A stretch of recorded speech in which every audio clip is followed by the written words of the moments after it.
A paz do Senhor Jesus a todos. Eu sou Rosali Sena, sejam todos bem-vindos a este canal. E como nessa semana, meus irmãos, nós estamos falando sobre casamento, o presbítero Gilson gravou para mim os vídeos falando sobre família, falando sobre casamento, falando do matrimônio, né? Que todos nós que somos cristãos, nós sempre defendemos o que Deus fala que é o certo. Então eu vou estar passando para vocês ao longo dessa semana esses vídeos que o presbítero Gilson gravou para mim. Peço que vocês ouçam com atenção. Olá você, querida irmã, muito bom tê-los na sua companhia em mais uma reflexão desta semana. E nós continuaremos falando sobre família. E a reflexão de hoje é sobre um relacionamento sólido. Como você pode adquirir um relacionamento sólido? Já pensou nisso? Então eu quero trazer para vocês algumas dicas da Palavra de Deus nesta manhã. E eu quero fazer uma pergunta. Que atitude de cada cônjuge é essencial para a solidez da relação matrimonial? Dá para pensar nisso? Aqui faz a pergunta, a atitude de cada um daqueles que compõem o casamento. Cada atitude do esposo, a atitude da esposa, para que realmente se torne uma solidez essa relação matrimonial. Então, se você quer que o seu casamento seja uma coisa sólida, se você quer que o seu casamento seja uma coisa concreta e segura, então nós vamos ver que realmente existe uma atitude essencial para esta solidez. E eu quero trazer para você uma reflexão na Palavra de Deus, trazendo essa resposta, como é que o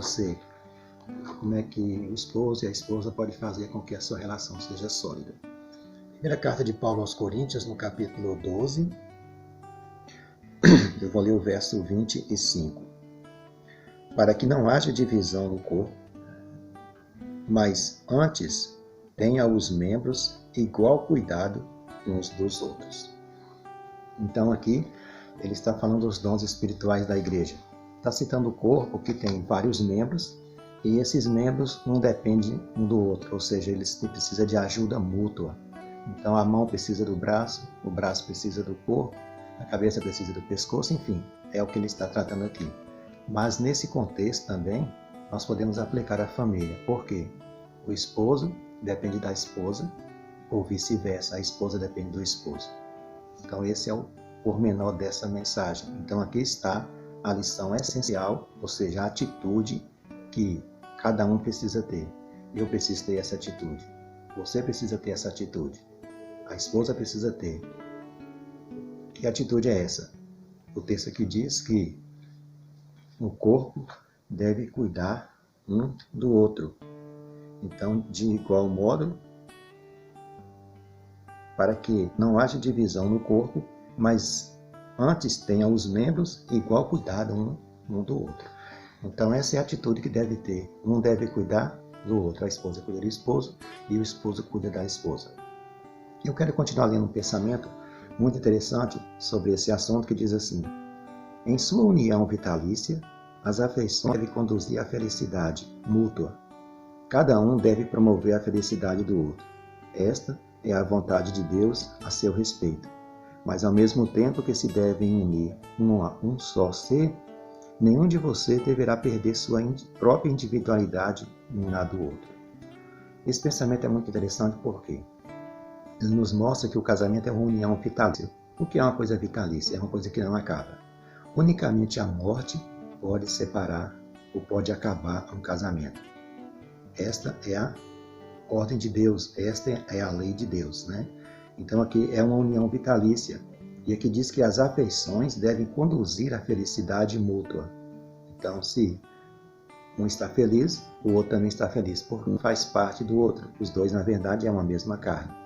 Se um está feliz, o outro também, com certeza, deve estar feliz. Essa é a vontade. Porém, cada um deve promover a felicidade do outro.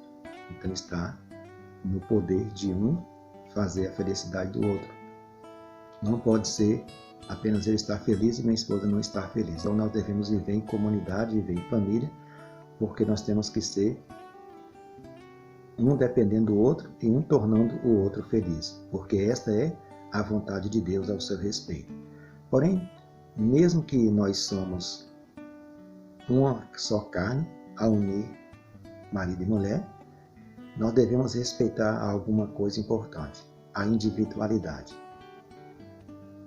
Não é porque eu sou uma carne com minha esposa que eu não vou respeitar a individualidade dela, ou ela respeitar a minha individualidade. Em que sentido?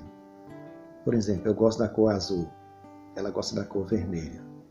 Eu preciso respeitar essa individualidade, ela precisa respeitar a minha. Eu gosto de arroz, ela gosta de macarrão. O que devemos fazer? Ela vai fazer arroz todos os dias porque eu gosto? Não. Nós deve respeitar a individualidade um do outro. Nós unimos uns aos outros. Estamos uma só pessoa, é uma só carne. Porém, nós temos individualidade. E hoje, um dos grandes problemas da relação matrimonial talvez seja esse. A falta de respeito à individualidade um do outro. E se está acontecendo, nós precisamos rever esse conceito.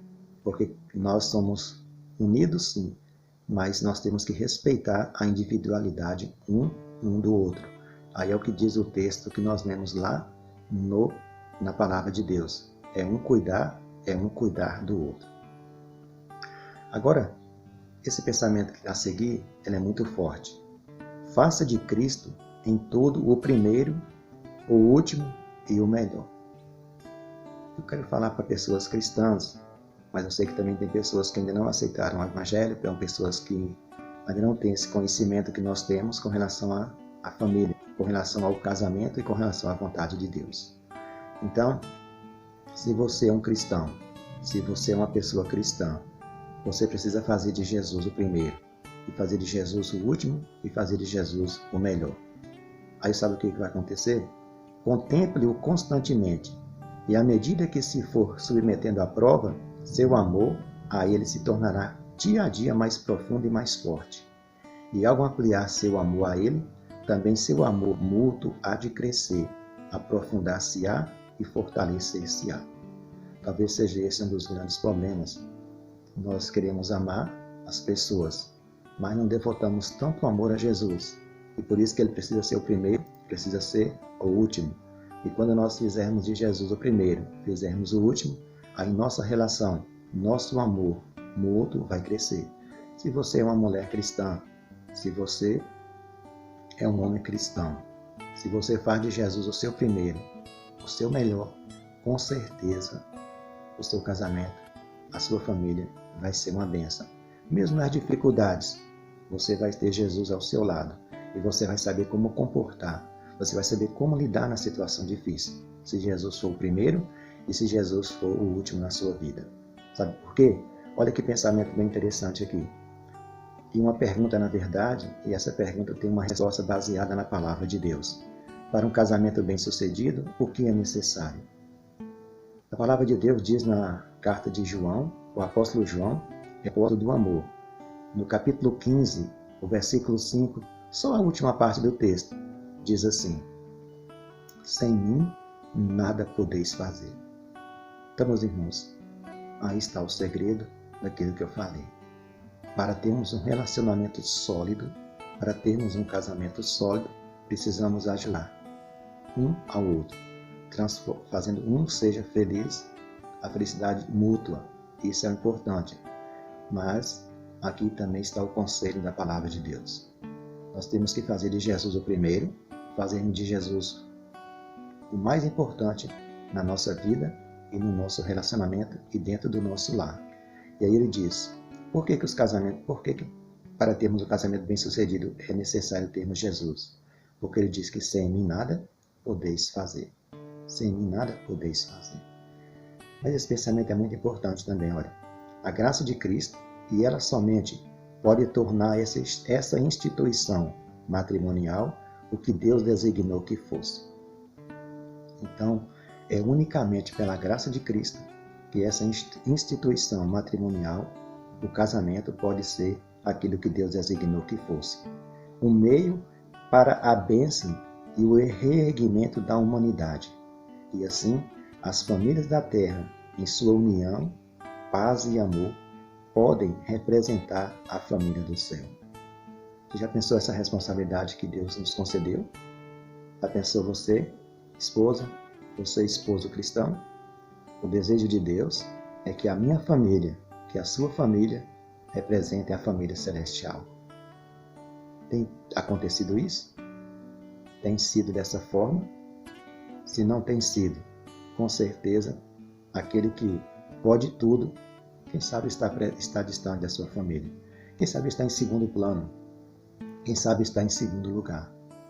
Mas se Jesus for o primeiro na sua vida, na sua família, no seu trabalho, tudo vai ser feliz. Mas se ele estiver em segundo lugar, você pode estar lutando sozinho. E quem sabe você um dia vai parar, vai pensar e vai fazer a reflexão. Eu preciso convidar Jesus para o meu lar. Ele está lá na sua porta. A única coisa que ele não pode fazer é rodar a maçaneta, abrir a porta e entrar. Mas ele está batendo para ajudar você a resolver os seus problemas. Quem sabe nessa manhã a sua relação não está tão sólida, não está sobre uma rocha, mas quem sabe está sobre uma areia movediça. Convide Jesus. Chegamos ao fim de mais um vídeo. Peço que você curta esse vídeo, que você compartilhe. E se você não é inscrito, que você se inscreva para que você possa estar recebendo os conteúdos que vai fazer com que você venha aprender a fazer a vontade de Deus na tua vida. E que o Senhor te dê livramentos neste dia. Fica na paz do Senhor Jesus. Até o próximo vídeo.